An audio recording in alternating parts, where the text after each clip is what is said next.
Hey guys, it's me. Hope you're having a good day today on your second day off. It's really not a day off. Hopefully you're out there doing work that you got coming to me, and it's still due February 25th because you can work on this at home. So make sure you're working on those rolling projects, guys. So far, I've only had one person submit stuff that's due on the rolling projects, and the next set's going to be rolled out in a few days. So if you're behind, you're behind, guys. If you turn in a thesis to get them turned in. What I wanted to do real quick is just talk a little bit about the review for the upcoming test. Put those review questions on there. There's a few I wanted to point out to make sure that you understood the significance of. Let's talk about social structure. All right. And the question in particular I'm referring to is think about the Athenian, even the Spartan social structure. How did the social structure of Athens and Greece as a whole limit political participation? Who had a voice in government, and how could other classes with no voting rights influence politics? All right, now if you take a look at it, Greece in particular had a democracy. Few people had a voice in that democracy. That was the polites or citizens. They're the ones that had the power. That was also the top of their social hierarchy. The second layer of the social hierarchy, the medics, even though they were merchants, artisans, craftsmen, mainly were wealthy, or most or a good portion of them were wealthy, they had no say. And so they were politically disenfranchised. They couldn't vote. They couldn't speak at a political function.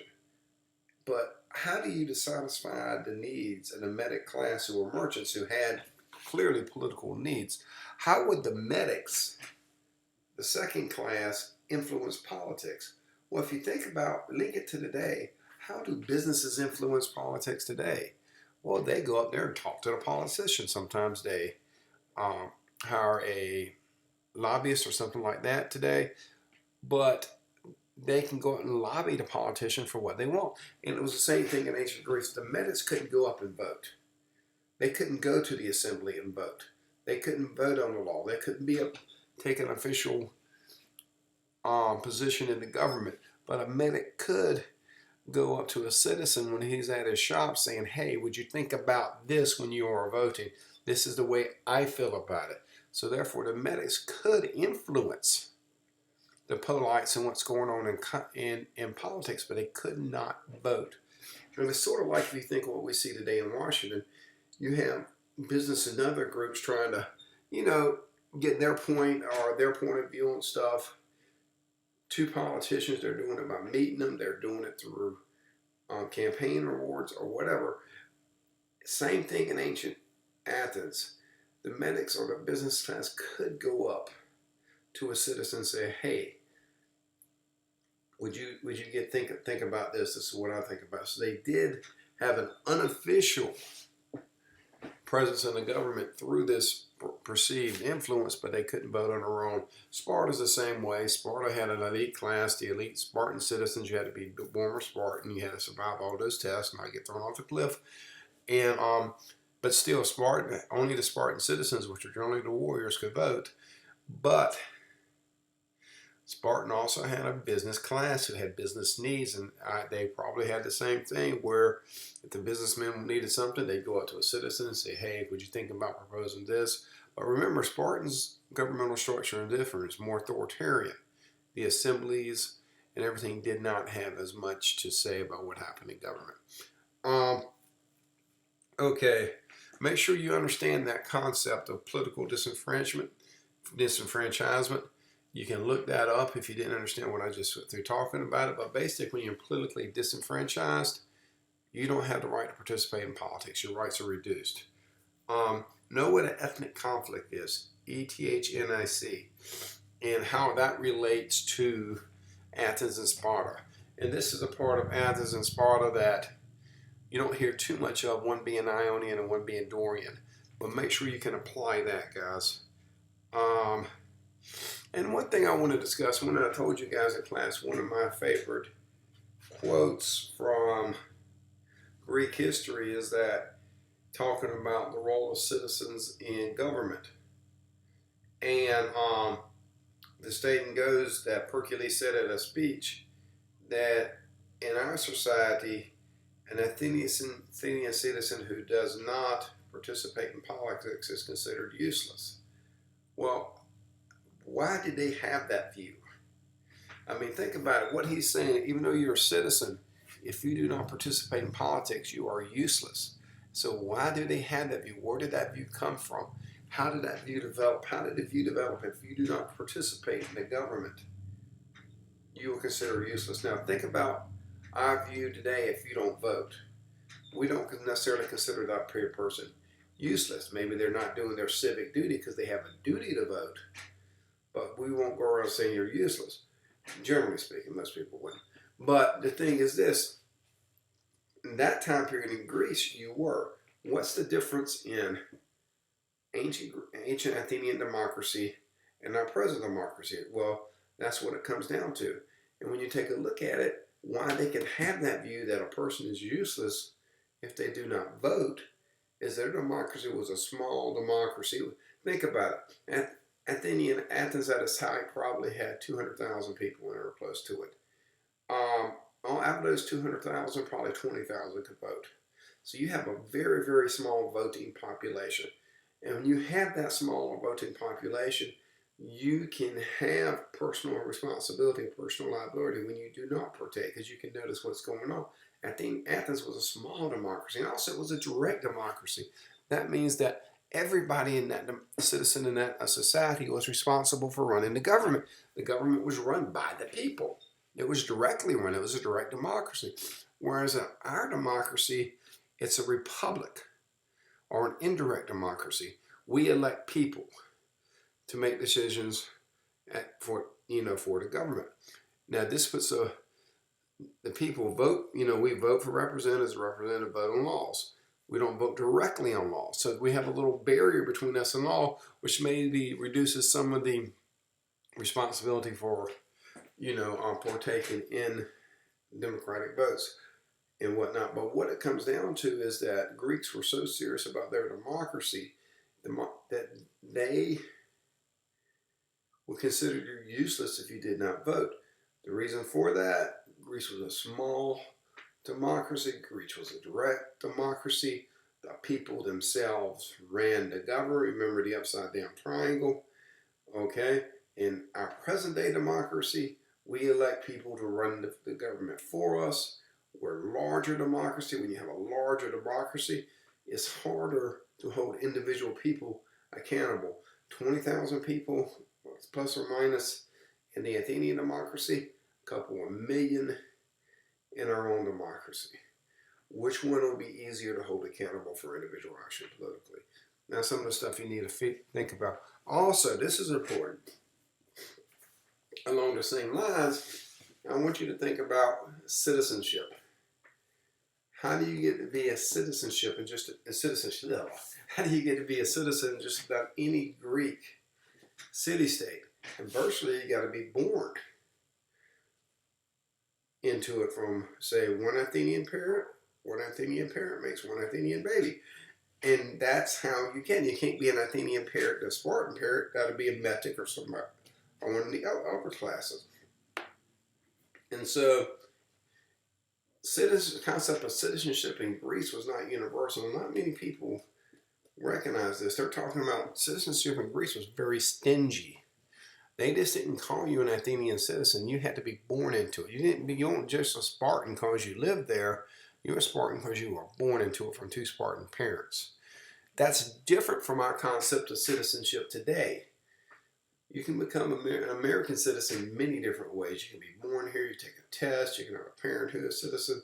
There's different ways. Even in Rome, when we talk about Rome, they weren't so stingy with their citizenship. In fact, Rome took a look at the Greek example and said one of the problems Greece had was they were so stingy with their citizenship. So Rome was actually, we're going to talk about next week, kind of liberal with their citizenship. So think of the concept of citizenship, how it applied to Greek city-states, particularly Athens, and think about our concept of citizenship today. This concept that we talked about in class.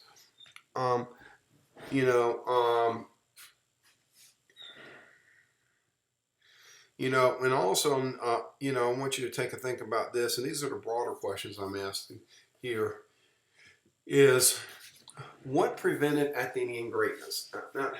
Not even Athenian, let's just change it. What prevented Greek greatness? Okay, what prevented Greek greatness? That's a big question.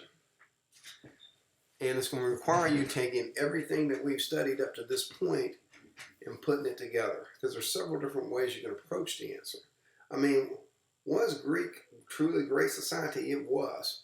I mean, but what prevented it from lasting as long and from being as great as, say, Rome? What prevented it from not only expanding to the east, but also expanding to the west like Rome? And when you actually think about it, maybe it was geography, guys. Maybe it was the fact that Greece could never quite pull itself together as a political unit, as a people. I mean, if you look at Greek history, they were always fighting each other. Even during the times of Alexander the Great, when he conquered all that land to the east, Athens, Thebes, and some other city-states were still, rebelling. Maybe it was geography. Maybe it was this, how geography developed into such independence in the Greek city-states.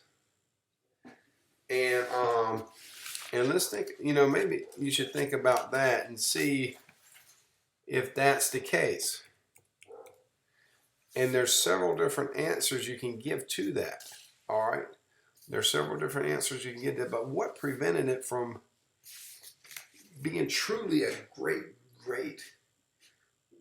empire? I mean, you got, like I said, Alexander was great, conquered all the way out just about to India, but his empire fell apart 200 years later. And when you look at why it fell apart 200 years later, then look at overall Greek history. Is that not predictable? Because it broke up into three kingdoms, they started fighting each other. Look what happens in Greece. And so maybe it's the lack of unity that prevented, Greece from reaching that greatness to the level of Rome. Or maybe it was something else. What do you think? Okay. And that's a good question. I like that question. All right.